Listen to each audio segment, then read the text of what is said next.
Alors, écoutez, je suis ultra bien entourée, franchement. Je suis à côté du docteur Isabelle Nion-Larburier du CHU de Saint-Antoine, et puis à côté du docteur Bénédicte Pigneur de l'hôpital Necker Enfants Malades. Alors écoutez, mesdames, vous avez assisté à une session quand même relativement inédite à ECHO quand même. Toute une session en plénière sur la douleur. Et finalement, la douleur, c'est quoi? C'est une réalité, n'est-ce pas? Alors, quel type de réalité, de quoi on parle en fait quand on parle de cette douleur?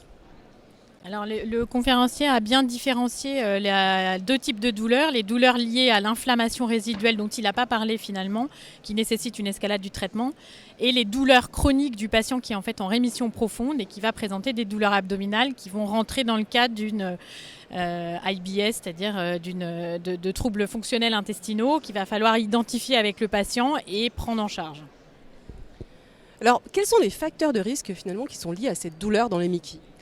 Alors, un certain nombre de facteurs qui sont un peu les mêmes que ceux des troubles fonctionnels intestinaux. Alors, c'est le sexe féminin, l'association à l'anxiété ou à la dépression, le stress en règle générale et une qualité de vie altérée. Mais en fait, ce n'est pas des facteurs en soi, c'est-à-dire c'est souvent un cercle vicieux et on ne sait pas quelle est la cause dans tous ces mécanismes, un peu le serpent qui se mord la queue.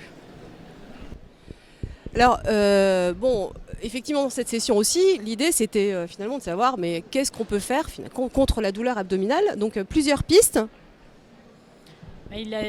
Il y a plusieurs pistes de traitement, à la fois les antalgiques classiques, mais ils ont bien insisté sur le fait que les opioïdes devaient être absolument contre-indiqués parce qu'ils ne sont pas efficaces et entraînent une accoutumance chez le patient avec maladie inflammatoire.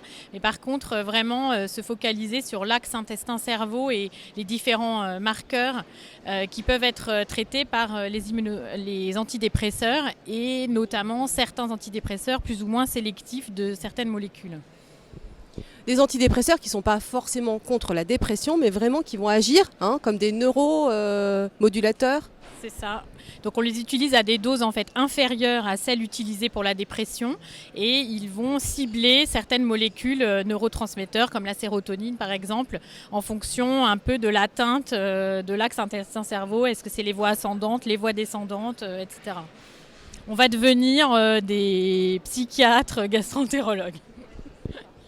Et outre cet aspect ultra technique, il y a aussi quand même un mode de prise en charge.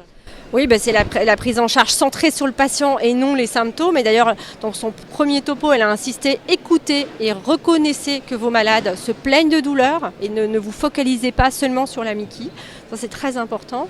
Donc, on travaille tous ensemble pour aider au mieux vivre avec diététicienne pour apprendre à mieux manger, c'est-à-dire de façon plus équilibrée, d'activité physique, recours à certaines thérapies complémentaires pour l'anxiété. Je pense que c'est ça l'important et l'ETP en est un bon moyen. Écoutez, merci mesdames. Merci.